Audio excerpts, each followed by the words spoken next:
Bienvenue dans le jardin fleuri de la bonne humeur. Eh bien, nous sommes très heureux, très contents de vous retrouver en ce jour spécial pour tous les journalistes, d'autant plus que nous célébrons aujourd'hui la journée mondiale de la liberté de la presse et spécial aussi pour le grand public consommateur. Alors aujourd'hui, nous dédions cette émission à la diaspora, aux Ivoiriens de la diaspora plus particulièrement. Vous le saurez, vous saurez pourquoi nous le faisons. Eh bien, je suis sûre que vous êtes nombreux devant votre poste récepteur. Nous, on est prêts et on peut vous dire, c'est midi, c'est maintenant!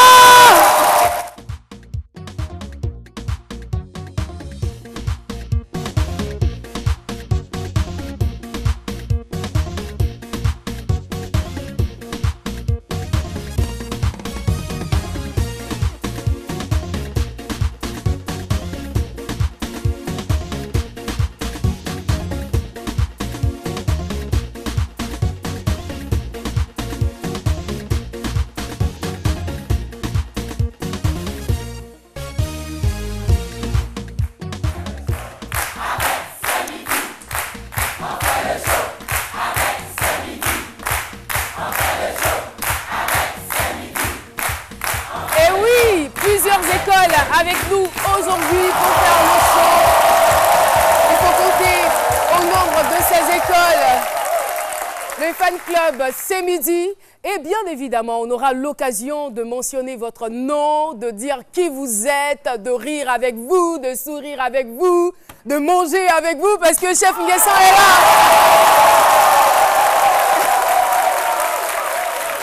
C'est quand même inhabituel de voir Chef Nguessan sur le plateau, n'est-ce pas? Oui, merci Caroline. Et quels sont les fans de Chef Nguessan dans ce studio? Si vous ne criez pas, vous n'allez pas manger.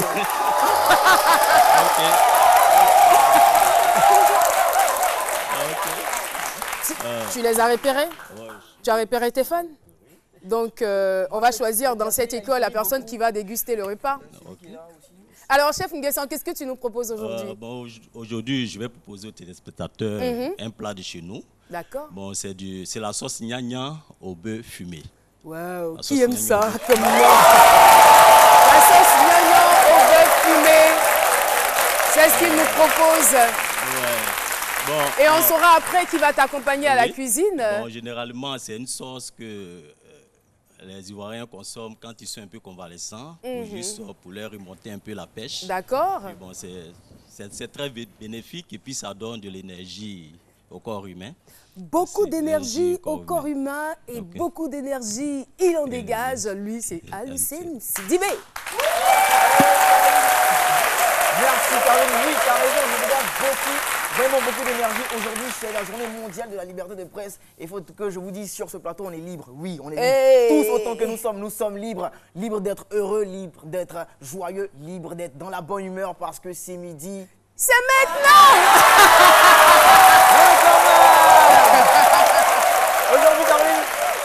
Aujourd'hui, je reviendrai sur une date, le 26 avril. Ça a été la journée internationale, la journée mondiale de la propriété intellectuelle. Journée très importante pour les artistes, les écrivains, mais aussi pour les inventeurs. C'est pour tout à l'heure. N'est-ce pas? Voilà, c'était donc Aloucène. Et puis tout de suite... C'est quoi? C'est Nicki Minaj ou... Enfin, je sais pas, mais c'est plutôt Madame Jaber. C'est comme ça que je l'appelle.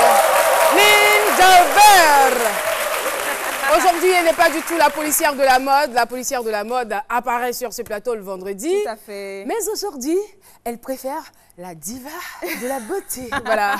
Lynn Jaber, qu'est-ce que tu nous proposes aujourd'hui? Alors aujourd'hui, on parlera de gris. Et voilà, mes cheveux en disent très très longs. Voilà.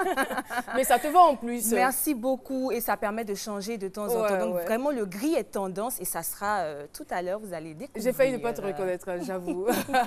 Et puis, celui qu'on attend pour compléter l'équipe.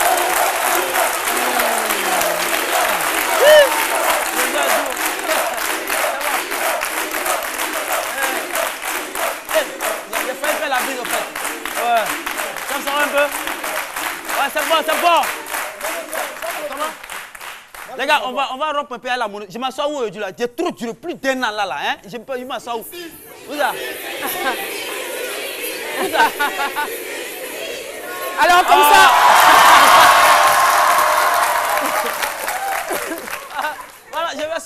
Caro, comme tu l'as dit. Comme ça, tu changes de place aujourd'hui. Ouais, comme ça, souvent, mais c'est bien. faut être relax, il faut... C'est ça. Mais attends. Oui. C'est quelle tenue là, voilà? C'est quelle école? Caroline, elle est une ancienne de votre école. Levez-vous. C'est la même. Ah, bon, je sais pas. Tu es daltonien ou quoi? C'est pas la même couleur. C'est pas la même. Ah. Non, c'est pas la même couleur. J'ai dit lui seul. Vous avez une télévision à télévision est bonne. Oui, il y a WhatsApp pour faire bisous. Si c'est pas télévision. Ben, je vais très bien, Caro, comme tu l'as dit, faire un clin d'œil à la diaspora. À toute la diaspora. En même temps, profitez aussi, faire un clin d'œil à tous ceux qui viennent de rentrer au pays. Comme vous le savez, le gouvernement a engagé une série de retours au bercail des Ivoiriens qui étaient au Gabon, même en Angola, qui sont revenus. Les gars, c'est bon. Parce qu'ils sont arrivés à l'aéroport, il y a deux qui sont allés les occuper. Eux aussi, ils ont zaï là-bas, ils sont revenus. Ils sont revenus, c'est leur pays. Venez ce midi, là, il y a tout ici. Ah. Voilà. Et en plus, la Côte d'Ivoire est un bon pays et beau pays. Oui, merci beaucoup, Dr Philo. Et bien sûr, la Côte d'Ivoire est riche, riche de sa gastronomie, riche de toute sa culture, riche de sa diversité culturelle. Et je devais terminer par sa gastronomie parce que c'est le moment pour lui de prendre la parole. Il se fera aujourd'hui accompagné de Dr Philo.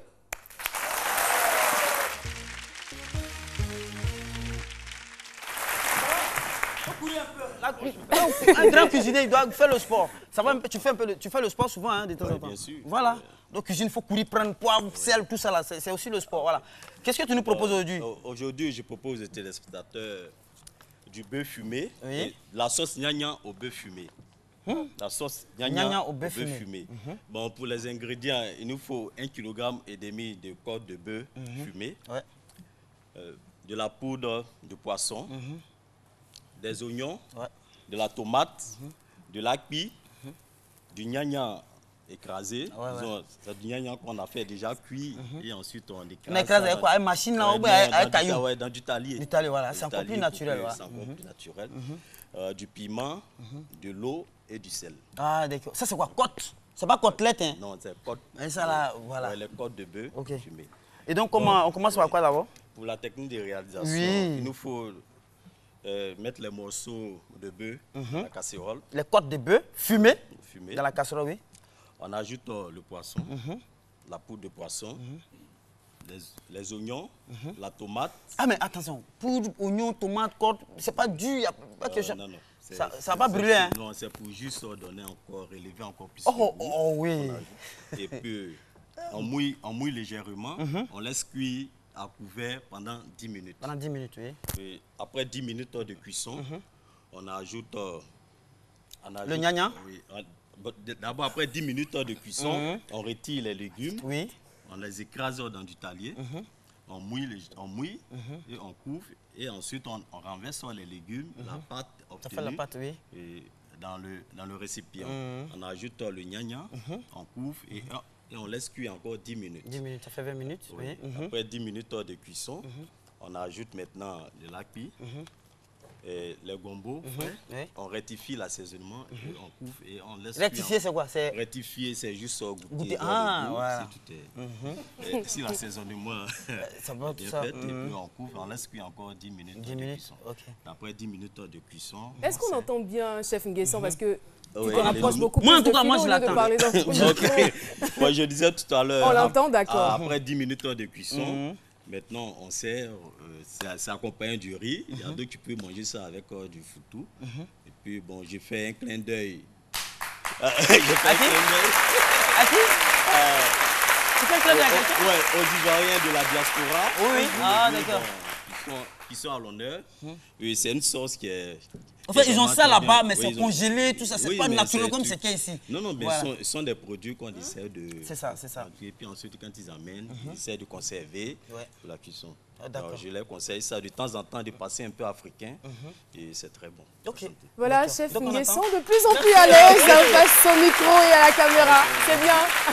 Pourquoi elle me fait là? Alors, docteur Philo, À tout à l'heure. Ouais, bon. c'est bon, tu veux plus quitter la Non, cuisine non, ou pas? au-delà, c'est moi qui ai goûté. On a s'est dit la vérité souvent dans l'émission. Souvent, Non, on prend c'est des pas gens toi. dans le public. Nous, non, l'homme souffre Il a à son côté. fan club derrière, là. Club, tu vas goûter. Bon, désormais, fan club, venez, vous allez poser question. C'est ça la bonne. Ah, c'est maman, c'est ma. Pourquoi tant de violence? Merci beaucoup. Eh bien, il faut savoir, chers téléspectateurs, que certains réduisent la culture africaine au fétichisme, au tambour, à la danse. Eh bien, la culture africaine va bien au-delà de tout cela. Et il faut dire qu'on dit très souvent qu'un peuple sans culture est comme un arbre sans racines. Il y a quelqu'un qui l'a bien compris, lui, c'est notre invité témoin qui sera là dans quelques instants. Et le thème est ainsi libellé, Mon combat, valoriser la culture africaine à Bordeaux, c'est en France. On retrouve Dr Philo dans sa chronique.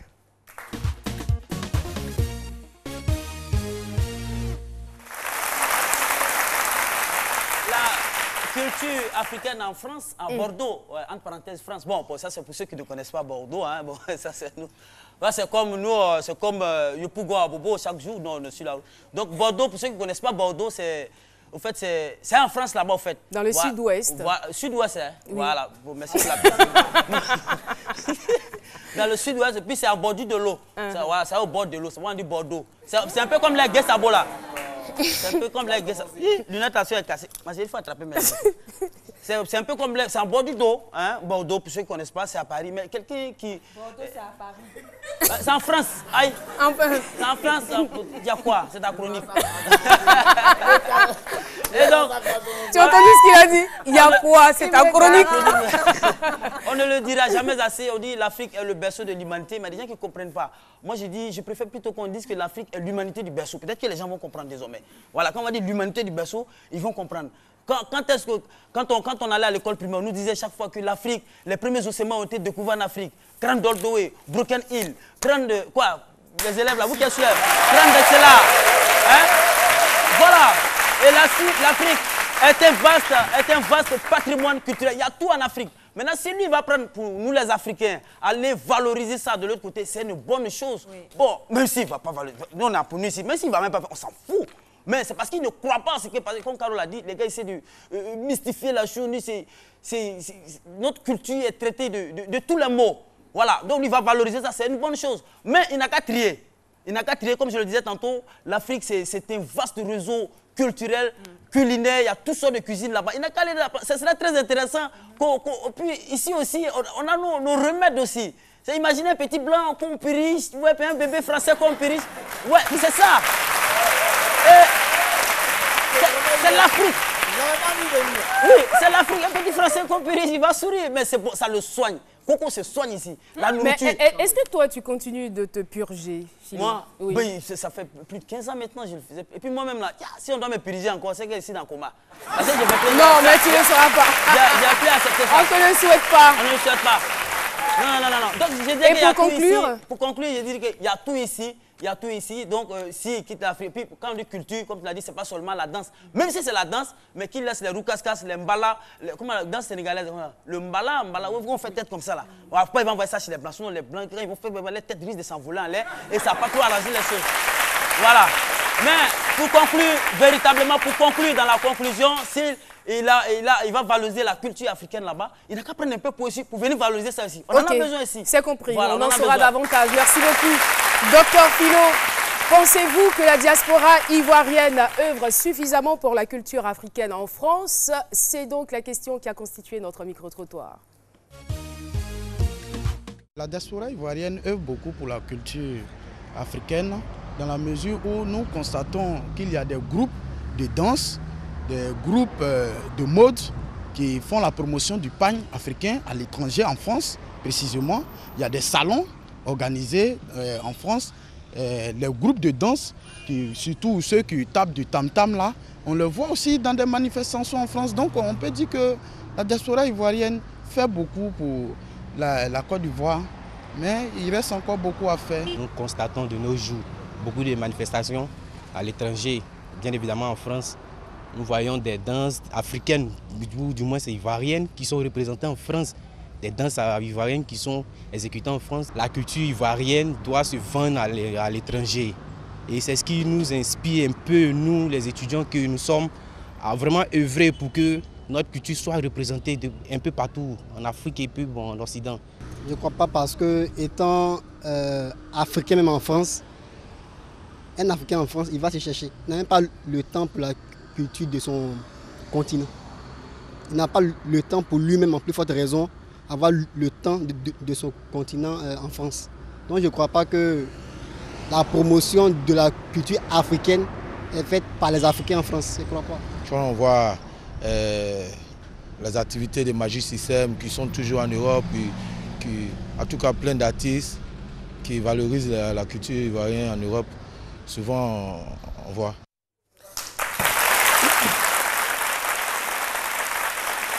Mon combat, valoriser la culture africaine à Bordeaux, en France. Eh bien, l'auteur est là.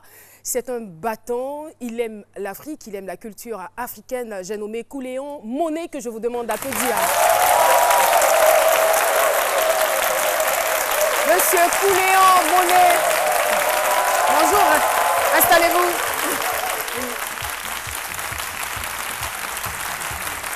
Bienvenue. Et ce qui me plaît dans cette histoire, avant même que le public ait reçu votre témoignage, ils sont déjà heureux parce qu'ils savent que vous êtes battant et parce qu'ils savent que votre œuvre est noble. Merci. Encore une fois, bienvenue chez nous.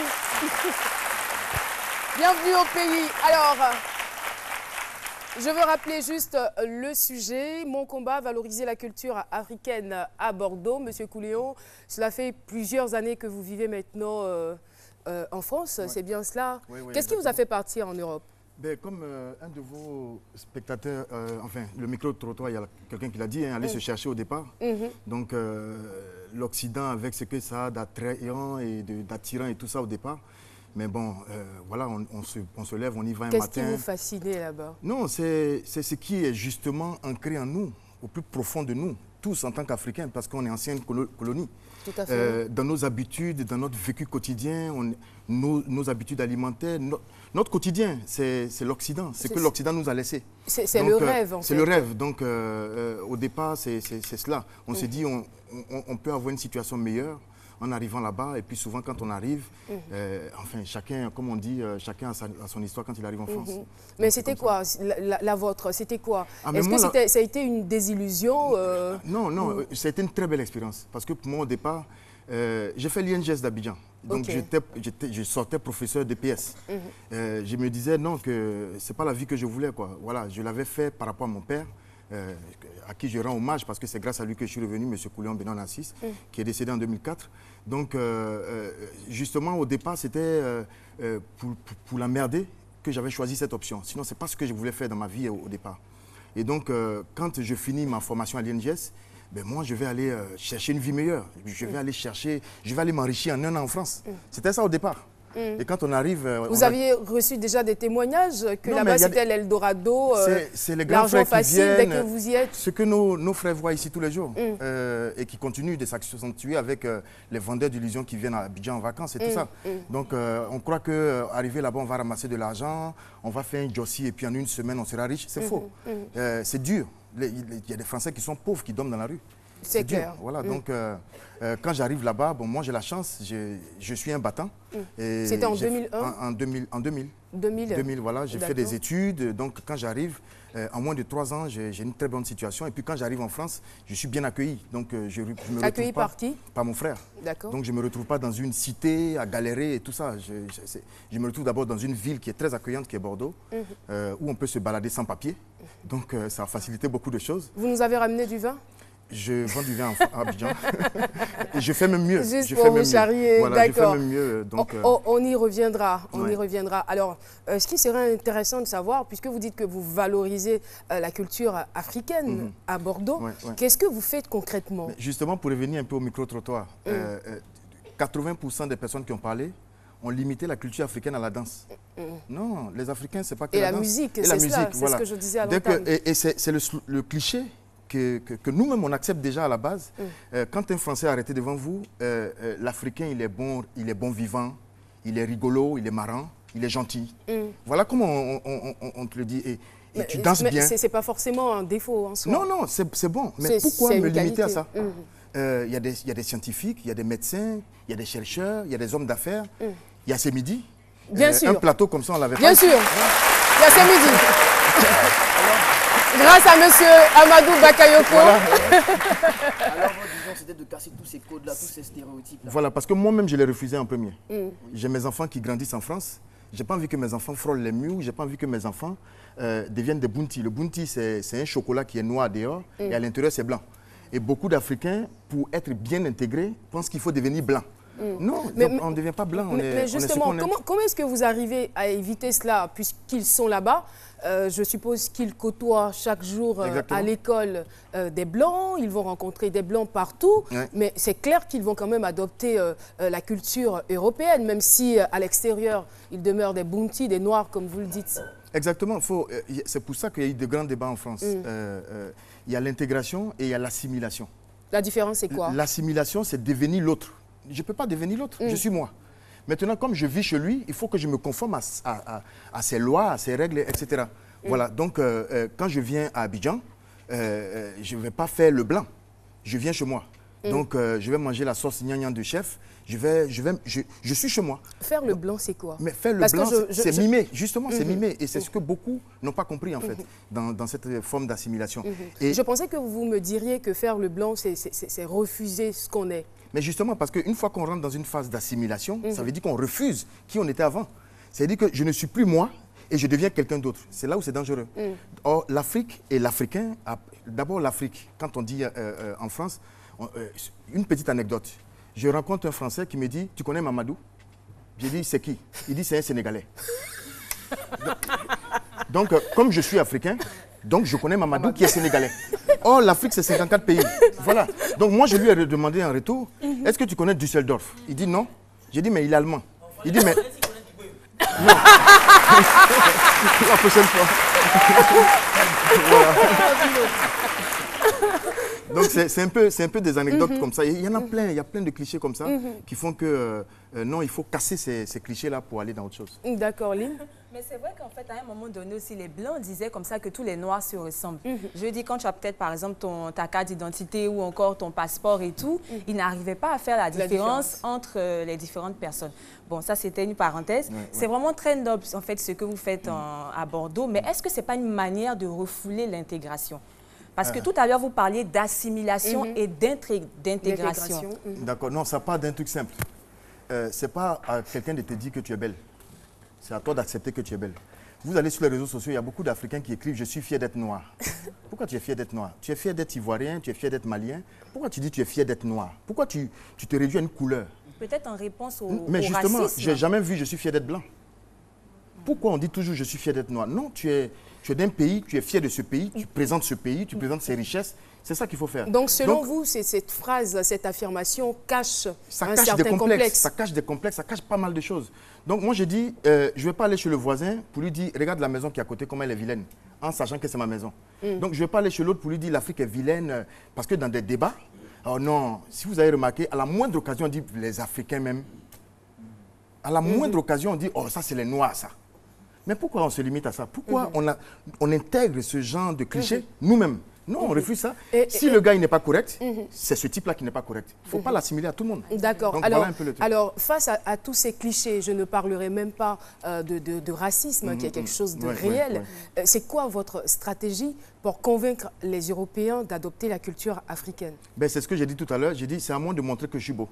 Donc, c'est à moi de faire en sorte que ma tenue africaine ne soit plus considérée comme un déguisement. C'est à moi de faire que si je porte une tenue africaine, c'est une tenue africaine. Si je porte une tenue à l'occidental, elle est cousue par un Africain. Ça, c'est cousu par un Ivoirien. Ah d'accord, parce que je vous attendais au tournant. Je vous attendais au tournant. J'allais dire, mais pourquoi vous n'arborez pas une tenue africaine? Non, j'ai fait exprès. C'est-à-dire que si je venais en tenue africaine, ça allait faire cliché. Donc, je viens avec une tenue occidentale, mais cousue à Trècheville. D'accord. Pourtant, je viens de Paris, on va penser que... Voilà, exactement. On va penser que non, ça vient de Paris. Non, ça vient de Trècheville. Et d'accord, donc c'est quoi? C'est toute une panoplie de choses que vous développez. On fait des salons, parce qu'on est parti d'un principe simple. On va le faire sous quel couvert d'abord? Donc, on va le faire sous le couvert associatif. D'accord. L'associatif va nous permettre d'ouvrir des portes, mais en même temps, l'associatif est à double tranchant. Une fois que l'associatif vit de subventions ou autre, l'associatif devient dépendant.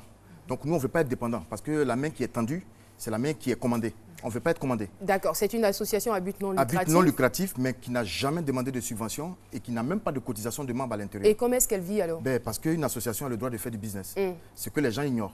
Une association a le droit de faire du business, une association a le droit de faire des bénéfices. Nous, on fait du business. D'accord. Et donc, le business nous permet... Non, mais justement, puisqu'on fait la promotion et la valorisation. Donc, on vend tout ce que l'Afrique a de riche. En termes de services, en termes de culture, en termes d'artisanat. Philo parlait de médecine. Ben, le moringa, il y a combien de gens ici qui connaissent le moringa? Ces derniers temps, on en a parlé. Mais dans le moringa, en termes de vitamine C, on nous a vendu des jus d'orange ici. Mais pourquoi on ne nous fait pas des jus de moringa qui ont une teneur en vitamine C qui est 10 fois plus que l'orange? Donc voilà des petites choses qu'on ignore nous-mêmes.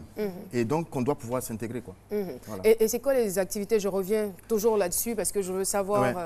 On fait des salons, on fait des défilés de mode. On a fait un dernier défilé de mode qui s'appelle la nuit du costume africain, justement pour la promotion et tout cela.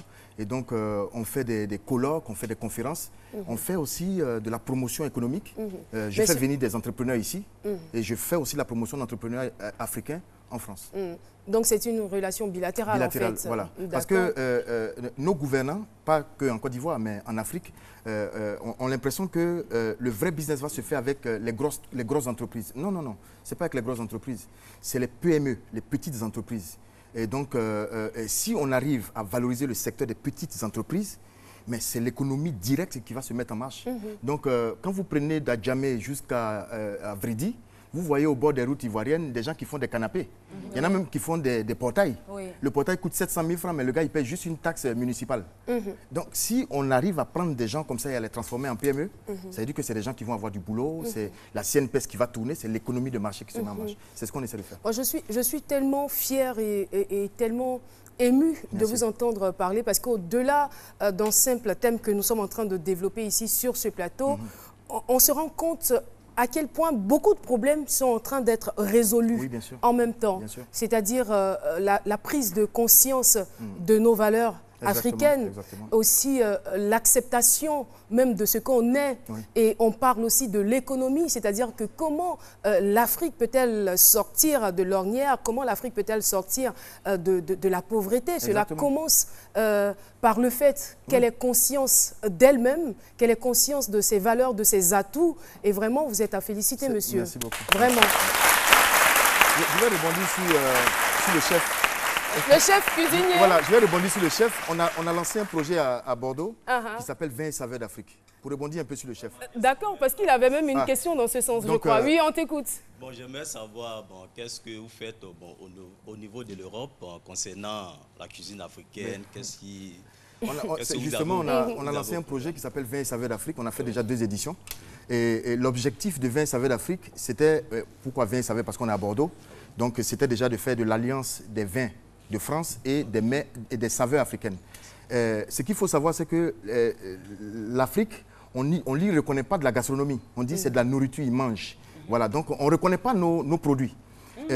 Donc, à partir de ce moment, moi, j'ai posé une problématique qui est simple. Quand tu vas dans un grand restaurant français, à la fin de ton repas, on te sert un gâteau au chocolat. Mais le cacao, là, il n'y a pas de plantation à Paris. Le cacao pousse ailleurs. Donc, à partir de ce moment, ils ont pu intégrer des produits qui ne poussent pas chez eux dans leur gastronomie. Donc, dans votre recette de gnagna, que moi, je vais redéfinir. Donc, je vais l'appeler, par exemple, des baies de gnagna avec un bourguignon de bœuf. Donc, pour changer un peu déjà l'appellation, pour attirer. Et puis, à partir de là, maintenant, rajouter des ingrédients autres que non, moi, je ne suis pas d'accord avec vous. Pourquoi vous allez changer? C'est le gnagna, c'est le gnagna. Et qui... Je